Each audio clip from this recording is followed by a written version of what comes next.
Halo semuanya, selamat datang kembali di kelas PIO. Hari ini kita akan membahas topik mengenai performance appraisal. Jadi sebelum memulai, saya harap teman-teman sudah mendownload PPT yang ada di Bella dan sudah siap mendengarkan penjelasan yang akan saya sampaikan. Kita mulai ya. Jadi yang pertama, silakan dibuka dulu PPT-nya. Kalau teman-teman lihat di slide pertama, slide kedua, setelah judul ya. Jadi tentang indikator kinerja pembelajaran. Jadi diharapkan setelah mengikuti perkuliahan dengan topik performance appraisal ini, kalian dapat menjelaskan konsep mengenai performance appraisal. Jadi apa itu performance appraisal, kemudian kegunaannya seperti apa, kemudian kalian juga diharapkan mampu menjelaskan model performance appraisal yang efektif berdasarkan jenis industri atau organisasi. Selain itu, kalian juga diharapkan mampu menjelaskan konsep mengenai key performance indicator sebagai komponen penting dalam performance appraisal. Jadi, sudah siap ya semuanya? Oke, jadi yang pertama di slide yang ketiga itu terkait dengan performance management. Nah, apa itu performance management? Jadi kalau dilihat dari definisinya, maka performance management itu adalah suatu proses yang berkelanjutan dalam mengidentifikasi, mengukur dan mengembangkan performance dari individu dan teams disesuaikan dengan kinerja yang mereka hasilkan dengan tujuan dari organisasi. Nah, hubungannya apa dengan performance appraisal? Jadi performance appraisal itu hanyalah sebagian proses dari performance management gitu ya. Jadi kalau kita ngomong performance appraisal itu kan sebenarnya penilaian kinerja. Nah, penilaian kinerja itu bagian dari performance management secara utuh dalam konteks organisasi. Tapi dalam hal ini kita akan membahas mengenai performance appraisal dari individu atau karyawannya gitu ya. Nah, di slide berikutnya terkait dengan proses performance management. Jadi, dalam performance management ini ada 3 komponen yang berhubungan gitu ya. Jadi, yang pertama terkait dengan performance itu sendiri. Jadi, kalau kita memperformance berarti kan terkait dengan kinerja. Jadi, terkait dengan hasil kerja baik dari individu maupun dari tim gitu ya. Nah, kalau kita ngomongnya dalam performance ini hubungannya dengan individu atau karyawan, maka apa sih yang diukur terkait dengan performance itu? Maka performance itu berhubungan juga dengan komponen yang disebut dengan kompetensi. Jadi kalau kita ngomong kompetensi, seperti yang saya jelaskan pada topik tentang job analysis, salah satunya kan tentang job kompetensi ya. Nah, kompetensi itu berhubungan dengan kemampuan yang dimiliki oleh karyawan gitu ya. Ada yang disebut dengan KSAO. Masih ingat apa itu KSAO? Ya. Nah, komponen di dalam kompetensi itu memang tidak hanya terkait dengan KSAO saja, tapi KSAO-nya itu berhubungan dengan kinerja berhubungan dengan pekerjaan yang dilakukan gitu ya. Berarti hubungannya dengan job description-nya. Apakah orang ini, karyawan ini memiliki kemampuan gitu ya, baik itu knowledge-nya, skill-nya, ability-nya, dan others karakteristiknya itu sesuai dengan pekerjaan yang dia lakukan atau sesuai nggak dengan jabatan yang dia miliki gitu ya. Nah, itu udah kompetensi. Nah, setelah ada performance terkait dengan kinerjanya yang dihubungkan dengan kompetensi gitu ya, apakah sesuai gitu, apakah tidak sesuai, apakah perlu ada koreksi atau enggak. Kemudian keluarannya itu berhubungan dengan remunerasinya.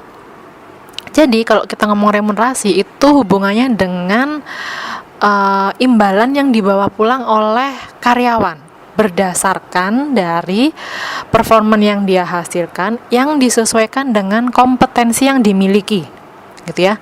Nah, kalau kita ngomong remunerasi itu nggak hanya dalam bentuk gaji saja gitu ya, ada benefit-benefit yang juga bisa diterima. Nah, benefit-benefit ini akan disesuaikan. Jadi benefit ini adalah variabel yang sangat fluktuatif gitu ya, walaupun dalam beberapa dalam beberapa perusahaan remunerasi terkait dengan benefit ini itu melekat pada jabatan tertentu atau melekat pada pekerjaan tertentu gitu ya, bisa terkait dengan bonus-bonus. Jadi kalau misalkan punya atau tunjangan ya, bonus-bonus atau tunjangan. Jadi kalau misalkan punya jabatan sebagai pimpinan gitu ya, itu akan ada tuh namanya tunjangan jabatan gitu ya. Terus ada bonus lagi yang terkait dengan bonus bonus pencapaian kinerja gitu ya, atau pencapaian target yang melebihi gitu. Nah, bentuk bonusnya ini juga macam-macam gitu, nggak hanya dalam bentuk uang, tapi bisa bentuknya misalkan contoh bonusnya adalah liburan gitu ya, diberi waktu libur dalam beberapa hari, atau hak cutinya diperpanjang gitu. Kalau misalnya setahun cuma dapat 12 hari, ini ditambahin misalkan. Terus kemudian bonus yang lain itu bisa terkait dengan kesempatan untuk bisa mengikuti pendidikan atau pelatihan sesuai dengan kebutuhan misalkan, dan variasinya macam-macam gitu ya. Harus kembali lagi nanti disesuaikan dengan pekerjaannya apa, jabatannya apa, dan perusahaannya gitu ya. Nah, ketiga proses ini itu adalah bagian dari proses performance management gitu ya. Jadi kita akan secara spesifik ngomongnya terkait dengan performance appraisal yang dihubungkan dengan kompetensinya ya. Kita nggak secara spesifik kita akan membahas mengenai remunerasinya gitu. Oke. Nah, di slide berikutnya terkait dengan performance appraisal circle gitu ya. Jadi alur atau proses dari performance appraisal itu berhubungan dengan feedback gitu ya. Jadi kan karyawan melakukan pekerjaannya nih sesuai dengan job desk-nya gitu ya. Nah, dari apa yang sudah dikerjakan itu kemudian dilakukan feedback atau umpan balik, diberikan umpan balik gitu. Dalam proses umpan balik ini ada proses juga melakukan koreksi terhadap perilaku atau tindakan yang dilakukan oleh karyawan dalam melakukan pekerjaannya gitu ya. Nah, dalam sesi umpan balik ini itu biasanya dijelaskan gitu ya, dikaitkan dengan indikatornya atau dikaitkan dengan targetnya gitu. Hasil pekerjaannya misalkan sebagai sales gitu ya, sales marketing gitu. Nah, kemudian dalam melakukan proses kerjaan sebagai sales marketing, kinerjanya kayak gimana? Itu disampaikan, feedback gitu ya. Plusnya seperti apa, minusnya seperti apa, disesuaikan dengan targetnya atau key performance indicator dari posisi atau jabatan atau pekerjaan sebagai sales dan marketing itu gitu. Nah, ketika ada ketidaksesuaian, maka di situ perlu ada koreksi gitu ya. Ketika ada gap antara yang sudah dilakukan dengan yang diharapkan, itu, nah kemudian berarti di situ ada koreksi yang harus dilakukan. Gitu. Nah, koreksi itu kemudian berhubungan dengan penentuan goals atau performance standar berikutnya. Ya, nah biasanya dalam performance appraisal feedback itu didiskusikan, kenapa kok ada gap ini, kenapa kok nggak sesuai dengan target gitu ya. Maka apa nih yang harus disesuaikan lagi terkait dengan kinerjamu gitu ya. Kemudian harapannya ke depan, target untuk yang ke depan kayak gimana. Nah, itu ditentukan goals-nya kayak gimana dan standar performance-nya mau kayak gimana gitu ya. Nah, kalau itu sudah ditentukan, kan dilakukan tuh oleh karyawannya gitu ya. Dia kembali melakukan pekerjaannya berdasarkan goal dan performance standar yang sudah didiskusikan gitu ya. Nah, setelah dia lakukan itu, maka kemudian dinilai lagi, di appraisal lagi itu kinerjanya gitu ya. Ketika dinilai itu nanti prosesnya kembali lagi ke feedback lagi dan correction tadi gitu ya. Nah, nanti kembali lagi ke penentuan tujuan target berikutnya gitu ya. Nah, target berikutnya itu jadi biasanya kalau dalam pekerjaan itu kan ada tuh pengukuran misalkan kuartal, per kuartal misalkan gitu ya. Kuartal pertama, ketiga, keempat dalam 1 tahun itu kan biasanya dibagi menjadi kuartal atau tergantung sih perusahaannya mau dibikin per semester atau kuartal atau trimester gitu ya. Ngukurnya nanti kayak gimana performance appraisalnya itu disesuaikan kembali gitu. Nah, ini adalah circle dalam melakukan performance appraisal. Sampai di sini jelas? Ada yang mau ditanyakan? Kalau ada yang nggak jelas, nanti silakan dicatat dulu. Kita akan diskusikan di sesi diskusi ya. Oke, kalau gitu lanjut. Nah, di slide berikutnya, kalau kita ngomong masalah konsep mengenai performance appraisal, berarti itu seperti yang saya jelaskan, itu berhubungan dengan performance atau kinerja yang sedang dilakukan atau performance kinerja yang telah dilakukan.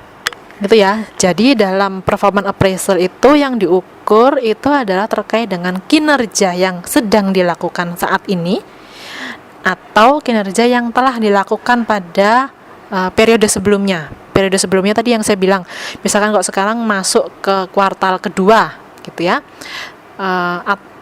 ya kuartal kedua misalkan, nah yang diukur itu adalah kinerja di kuartal yang pertama gitu. Nah, kemudian performance appraisal itu juga berhubungan dengan work standard. Jadi ada standarnya gitu ya, yang dipakai sebagai ukuran untuk melakukan penilaian itu adalah standar kerja yang mestinya dimiliki oleh masing-masing pekerjaan, masing-masing posisi atau job title-nya gitu ya. Setiap job title itu memiliki standar kerja yang berbeda-beda, disesuaikan juga dengan levelnya gitu ya. Kalau kita ngomong job title itu judul pekerjaan. Misalkan judul pekerjaannya itu sebagai sales tadi itu ya. Nah, sales atau marketing itu juga kan ada levelnya. Ada yang level karyawan, ada yang level supervisor gitu ya, ada yang level manager sampai ke level yang atas gitu, yang direktur gitu ya. Nah, masing-masing level dan masing-masing pekerjaan itu punya standar pekerjaan yang berbeda-beda gitu ya, punya KPI yang berbeda-beda gitu. Kemudian performance appraisal itu juga berhubungan dengan actual performance gitu ya. Actual performance itu adalah performance yang memang dilakukan gitu ya, behavioral gitu. Jadi bukan yang sifatnya konseptual gitu. Jadi ada tuh performance yang dia memang bikin perencanaan sih gitu ya. Terutama kalau misalkan levelnya di manajer, mulai dari manajemen gitu ya, di manajer itu kan pasti bikin perencanaan gitu ya, planning and organizing gitu. Nah, planning and organizing tuh memang secara konsep itu akan abstrak kalau tidak dibuat dalam bentuk operasional gitu ya. Jadi kalau nggak dibuat dalam bentuk tindakan-tindakan atau tahapan-tahapan yang akan dilakukan, maka itu akan nggak bisa terukur gitu. Nah, dalam actual performance ini maksudnya adalah performance memang benar-benar dilakukan oleh karyawan tersebut dalam menjalankan pekerjaannya gitu. Nah, seperti yang disampaikan tadi, performance appraisal itu juga berhubungan dengan feedback discussion. Jadi ada proses diskusi gitu. Nah, proses diskusi inilah yang membutuhkan kemampuan untuk menyampaikan atau memberikan informasi mengenai hasil kinerja. Nah, ini yang kemarin kita bahas di psikodiagnostik 1 tentang performance appraisal interview. Nah, disinilah pengaplikasiannya gitu ya, pengaplikasian dari performance appraisal interview dalam sesi feedback. Jadi dalam sesi menyampaikan, memberikan umpan balik mengenai hasil kinerjanya. Jadi kalau yang namanya umpan balik itu jadi tidak hanya sekedar menyampaikan saja, tapi juga memberikan masukan. Ya. Masukannya juga tidak hanya berupa yang abstrak gitu ya, tapi dalam bentuk rancangan aktivitas atau rancangan rencana pengembangan berikutnya. Gitu ya, terutama untuk bagian-bagian yang memang membutuhkan pengembangan lebih lanjut. Nah, itu hubungannya dengan area-area yang mungkin masih area-area kompetensi ya, yang masih tidak sesuai dengan work standard yang diharapkan. Itu ya, itu konsep mengenai performance appraisal. Nah, di slide berikutnya, kalau kita ngomong mengenai work standard, kriteria dari work standard itu ada 5, disebut dengan SMART, gitu ya. Jadi work standard itu harus spesifik menjelaskan. Jadi ini yang diukur itu pekerjaannya apa, gitu ya. Secara spesifik, mau ngukurnya harian, bulanan, atau tahunan, gitu ya. Terus kemudian measurable itu artinya bisa diukur, jelas. Yang dijadikan patokan yang untuk mengukur itu apa. Misalkan dikatakan baik itu kalau memenuhi standar nilai berapa atau memenuhi kriteria apa, gitu ya. Jadi terukur dengan jelas, ya. Kemudian attainable itu berhubungan dengan attainable itu atau juga disebut dengan achievable ya. Jadi itu berhubungan dengan realistik nggak si standar kerja ini untuk bisa dicapai, gitu ya. Misalkan contohnya pencapaian target, gitu ya. Pencapaian target dalam sebulan misalkan harus 1M gitu ya. Nah, itu realistis nggak untuk dilakukan dalam konteks misalkan sekarang nih di masa pandemi, gitu ya. Nah, itu harus ditentukan, gitu ya. Jadi nggak boleh sembarangan. Nah, maksudnya achievable itu kayak gitu ya. Jadi dia realistik tidak untuk dicapai standarnya itu tadi. Kemudian yang berikutnya itu berhubungan dengan relevan. Relevan itu artinya berhubungan dengan pekerjaannya, memang sesuai, gitu ya, dengan pekerjaan yang sedang dilakukan. Misalkan kalau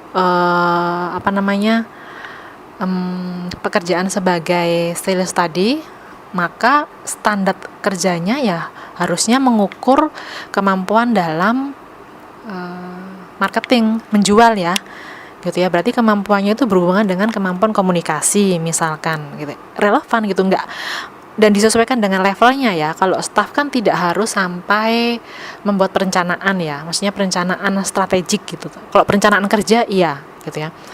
Nah, relevan artinya sesuai dengan pekerjaan yang dilakukan, sesuai dengan levelnya, gitu. Kalau staff mungkin tidak perlu harus membuat rencana standar dikatakan memenuhi target kinerja sebagai staff marketing.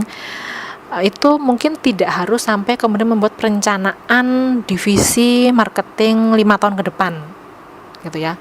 Karena itu nggak relevan, nggak sesuai dengan level dia sebagai staff, gitu ya. Mungkin lebih ke perencanaan pemasaran gitu, misalkan terkait dengan dalam waktu seminggu ini gitu, atau dalam waktu sekian bulan, semester atau triwulan tadi ya, gitu. Nah, itu relevan tuh. Nah, kemudian yang ketiga adalah terkait dengan timely. Jadi timely ini hubungannya dengan waktu. Ada ukuran waktu yang digunakan untuk mengukur performance appraisal, ya. Misalkan pengukurannya itu dilakukan selama 1 semester tadi ya. Untuk jabatan sebagai sales marketing, staff sales marketing, maka misalkan dia poinnya ya, poin-poin kinerja yang dilakukan itu mendatangi toko-toko retail dalam waktu 1 minggu itu sebanyak 50 toko misalkan. Nah, 50 toko dalam waktu seminggu itu adalah timely-nya. Ada keterangan waktu yang digunakan untuk mengukur performance itu, gitu ya. Jadi nggak cuman mengukur mengenai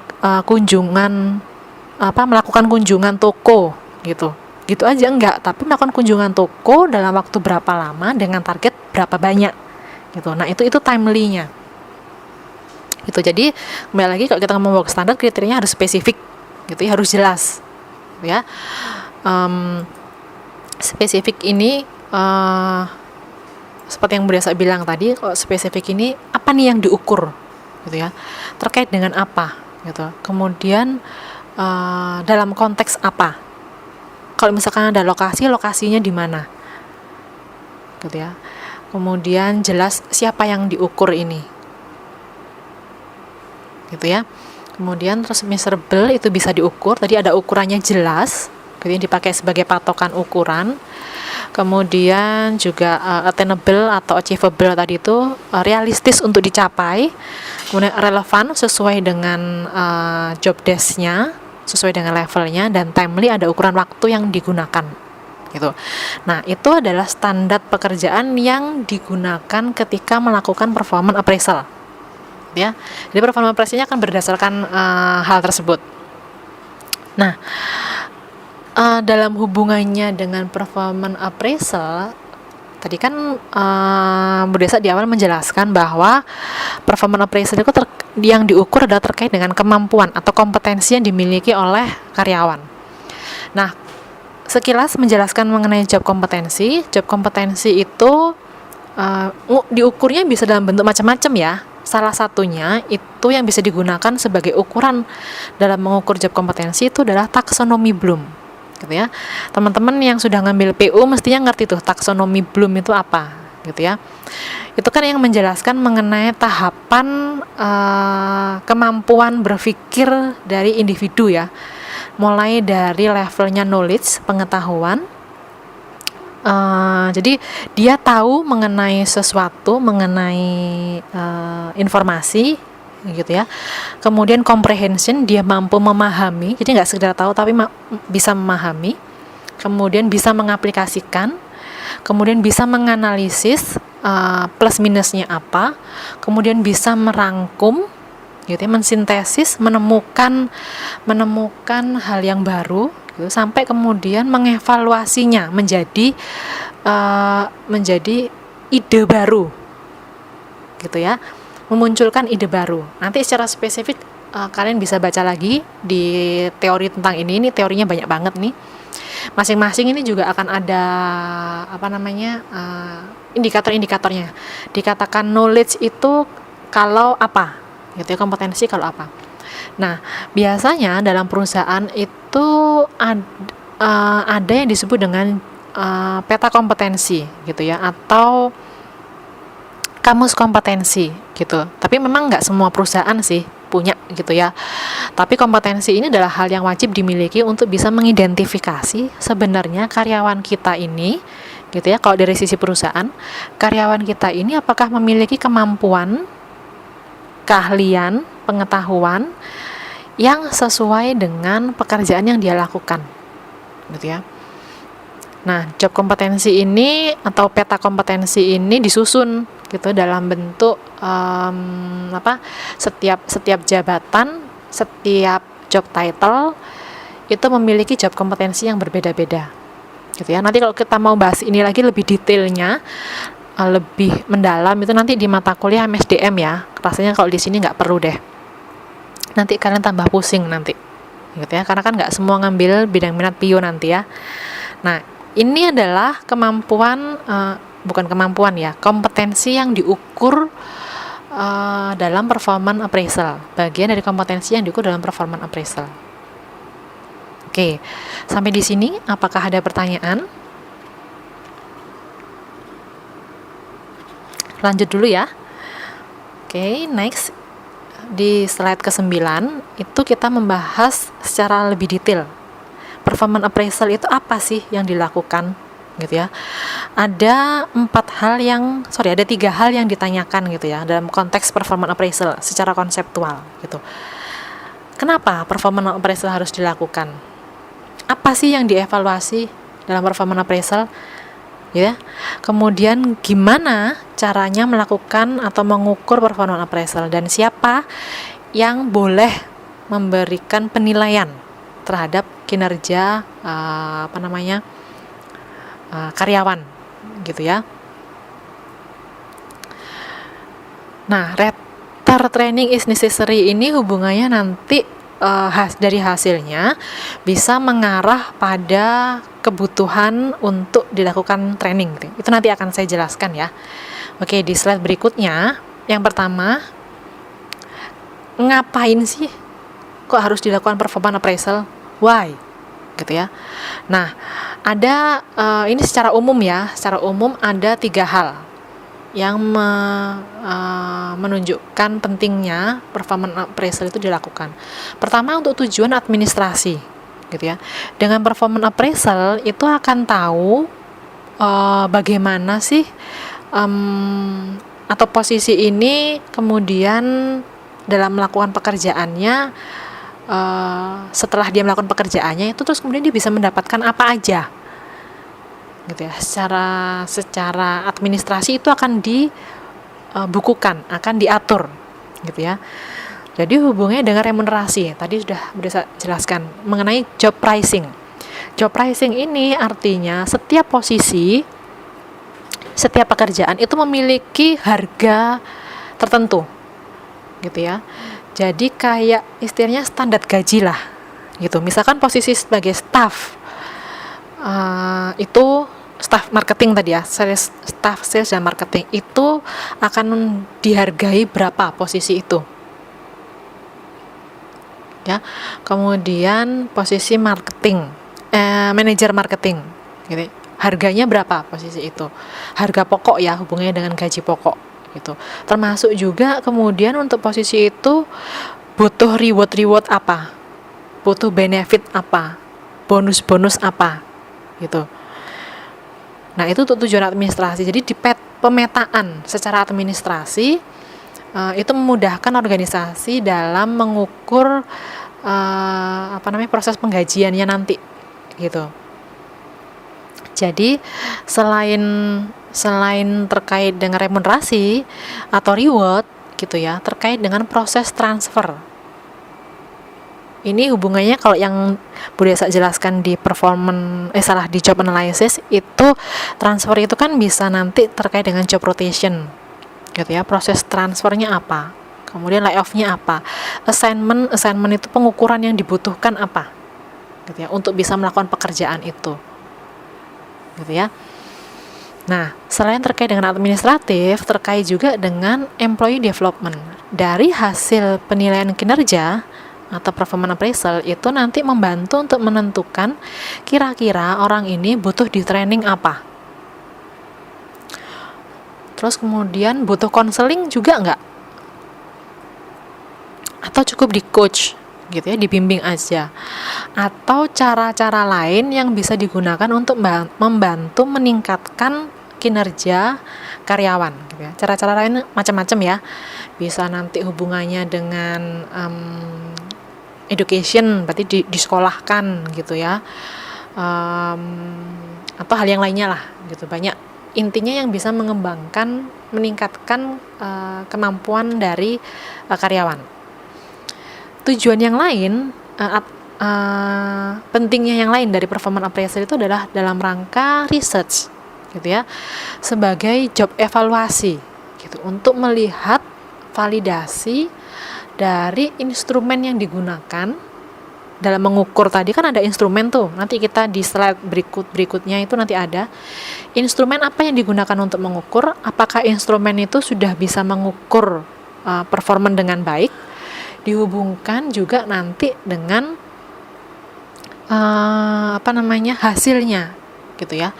Termasuk juga dari performance appraisal itu juga bisa menjadi media alat untuk melakukan evaluasi terhadap program training yang dilakukan, gitu. Apakah dengan training X itu mampu meningkatkan performanya atau enggak?